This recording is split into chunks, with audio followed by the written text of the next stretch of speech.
Hey, how's it going, everybody? Welcome back to the Scarecrow channel.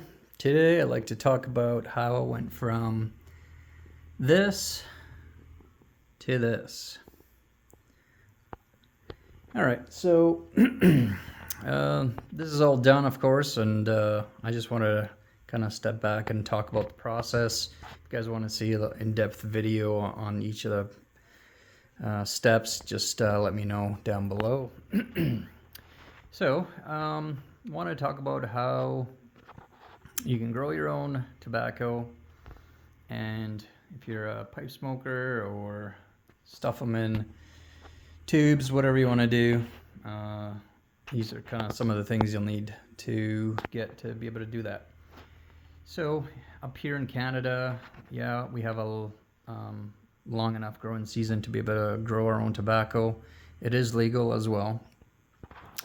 So what you'll need to do is probably about 6 weeks prior to your planting season, which for me is June 1st, go ahead and get yourself some pots, sprinkle in some seeds, cover them up, and keep them somewhere warm and in light, and they'll basically start growing, and then you'll get a plant.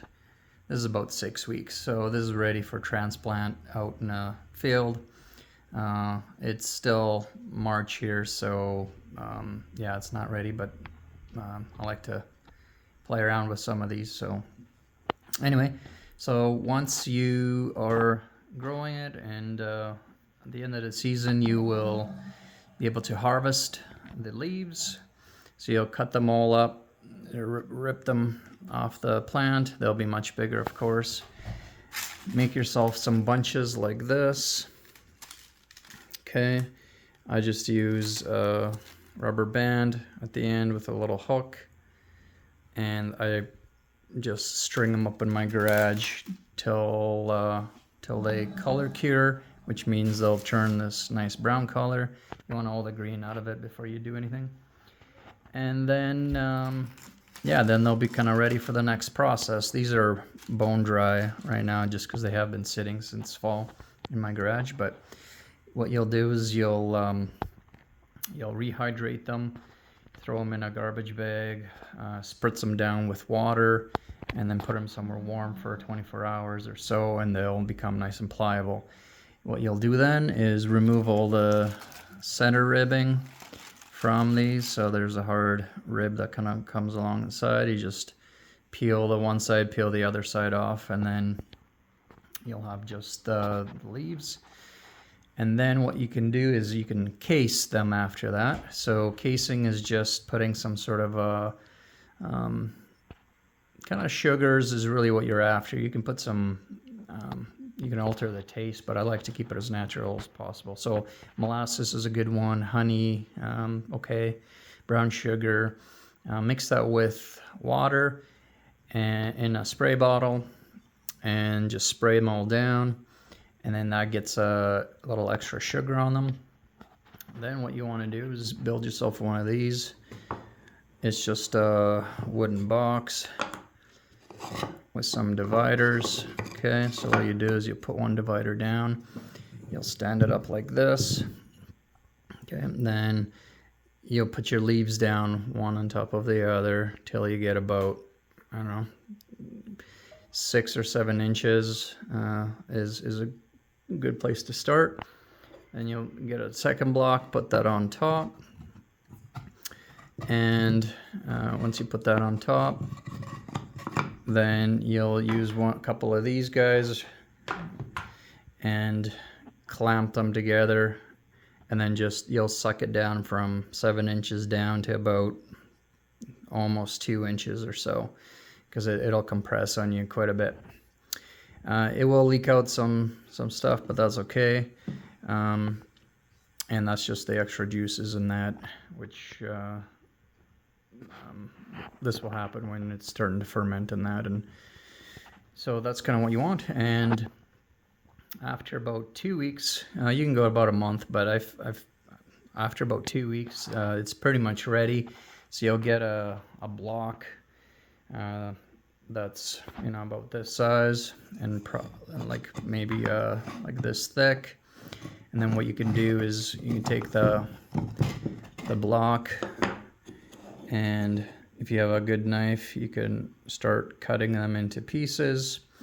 What I use is a meat slicer, and it works good with the serrated blade, the one for the bread. And you just slice them up into little slices, and then what you can do once they're ready, you can just rub these all out. So just rub them, and then these are still a little bit moist. I just took it out of the block this morning, so it's still a little tacky, but yeah, so you can let that dry out. I would just leave it in this form, put it back in a jar, just leave it like that till you're ready to smoke it. But I would give it probably another week or so in a jar, just to let it air dry a little bit and get some oxygen in it. And then yeah, you can rub it out and start smoking it. You could also go a second way if you don't want to do it this way, like a strip. So what you can do is you can actually take the same thing, take that mid-rib out, then you have the leaves, and then roll it up and chop them all down into little tiny pieces, and then get yourself one of these spaghetti presses. Again, load up all your chopped stuff into it, and then compress it. So it doesn't come out at the end. I just got a little plastic or cardboard piece you can put on the bottom here, so it doesn't juices don't come running out. And I usually wrap it in some tin foil, or you can wrap it really in anything. Parchment paper is kind of the best, or butcher paper is what I use this time. And you'll basically get one of these. And again, this was pretty much full, and then pressed it down to about halfway, and the smell is just unreal. So smells so good. For the topping for this time around, I did also add some Jack Daniels and with 50-50 with the water and molasses. It came out great. You just smell the stuff is just unreal. And the other thing you can do is, once you have it in like that form or that form for long storage, keep them in jars, of course. And here what I have is some oak chips. These are just oak, like a little oak branch that I debarked, and then I fire cured them.